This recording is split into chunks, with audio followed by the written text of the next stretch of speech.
Hi friends, இன்றைக்கி நம்ம கைத்தொழில்.com சேனலில் பனங்கிழங்கு எப்படி அவிக்கலான்றதை பார்க்க போகிறோம். கைத்தொழில்.com சேனலை சப்ஸ்கிரைப் பண்ணாதவங்க ரெட் கலர் சப்ஸ்கிரைப் பட்டனை கிளிக் பண்ணுங்கள். கூடவே பக்கத்தில் உள்ள பெல் பட்டனை கிளிக் பண்ணுங்கள். இது போல் வேறு ஏதாவது வீடியோஸ் தேவைப்பட்டுச்சுன்னா கமெண்ட் பாக்ஸில் கமெண்ட் பண்ணுங்கள். இதை செஞ்சு பார்த்துட்டு கமெண்ட் பாக்ஸில் கமெண்ட் பண்ணுங்கள். இந்த வீடியோஸ் பிடிச்சிருந்துச்சுன்னா லைக் பண்ணுங்கள். ஹாய் ஃப்ரெண்ட்ஸ், இன்றைக்கி நம்ம கைத்தொழில்.com சேனலில் பனங்கிழங்கு எப்படி அவிக்கலான்றதை பார்க்க போகிறோம். இது பார்த்திங்கன்னா இது எங்கள் தோட்டத்திலே விளைஞ்ச கிழங்கு.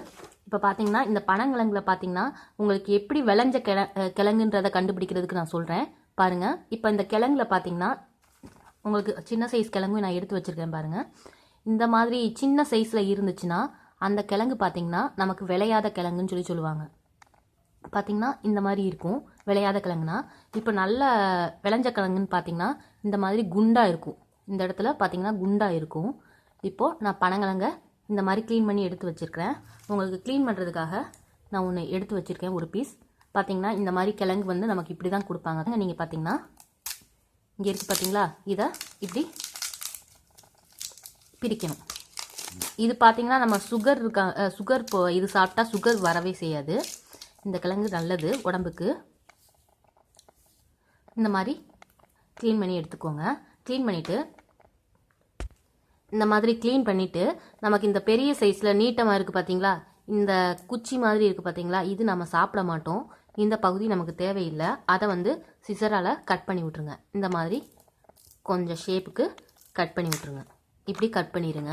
நெக்ஸ்ட்டு பார்த்தீங்கன்னா இந்த சைடு பேக் சைடு இருக்குது பார்த்தீங்களா, இந்த இடத்துலையும் க்ளீன் பண்ணிடுங்க. இந்த க்ளீன் பண்ணி வச்சுருக்கேன் பார்த்தீங்களா, இந்த மாதிரி க்ளீன் பண்ணி எடுத்து வச்சுக்கோங்க. இப்போ நம்ம வந்து எப்படி அவிக்கலான்றதை பார்க்க போகிறோம். நான் வந்து எல்லா கிழங்கையும் பார்த்தீங்கன்னா க்ளீன் பண்ணி எடுத்து வச்சிட்டேன். இந்த மாதிரி ஒரு 10 கிழங்கு மட்டும் எடுத்து வச்சுருக்கிறேன்.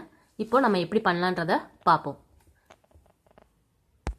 இப்போ நம்ம வந்து பனங்கிழங்கை வந்து அவிக்க போகிறோம். அதுக்கு பார்த்தீங்கன்னா ஒரு குக்கர் எடுத்துட்டு குக்கரில் பார்த்தீங்கன்னா நம்ம பனங்கிழங்கு இருக்குது பார்த்தீங்களா, இந்த 2 பக்கமும் நம்ம கட் பண்ணியிருக்கோம் பாருங்கள். இந்த சைடும் கட் பண்ணியிருக்கோம், இந்த சைடும் கட் பண்ணியிருக்கோம். அந்த மாதிரி கிழங்குகளை போட்டுக்கோங்க. இந்த மாதிரி கட் பண்ண கிழங்குகளை போட்டுக்கோங்க. நான் பெரிய குக்கராக எடுத்துக்கேன். சின்ன குக்கராக இருந்தால் நீங்கள் இந்த மாதிரி வச்சுக்கோங்க. இந்த மாதிரி வச்சுட்டாலே உங்களுக்கு கிழங்கு வெந்துடும். பார்த்தீங்கன்னா இது பெருசாக இருக்குது. அப்போ நம்ம இந்த மாதிரி வச்சுக்கோங்க. இந்த மாதிரி எல்லா கிழங்கையும் போட்டுக்கோங்க. இப்போ இந்த மாதிரி கிழங்கு எல்லாம் போட்டேன். போட்டதுக்கப்புறம் இதில் பார்த்தீங்கன்னா கொஞ்சோண்டு தண்ணி விட்டுக்கோங்க. இந்த அளவு தண்ணி இருந்தாலே போதும். இந்த அளவு தண்ணி விட்டுக்கோங்க. தண்ணி விட்டுட்டு அதில் கொஞ்சோண்டு உப்பு போட்டுக்கோங்க. நம்ம கிழங்குல உப்பு பிடிக்கணுன்றதுக்காக உப்பு கொஞ்சோண்டு போட்டுக்கோங்க.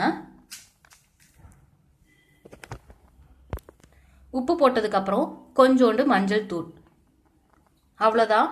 இது போட்டதுக்கப்புறம் ஒரு 8 விசில் வந்ததுக்கப்புறம் நீங்கள் வந்து குக்கரை வந்து ஸ்டாப் பண்ணுங்க. இப்போ நான் வந்து க்ளோஸ் பண்ணிவிட்டு 8 விசில் வந்ததுக்கப்புறம் நான் உங்களுக்கு காட்டுறேன். அப்போ நமக்கு கிழங்கு வந்து வெந்துடும். நான் காட்டுறேன்.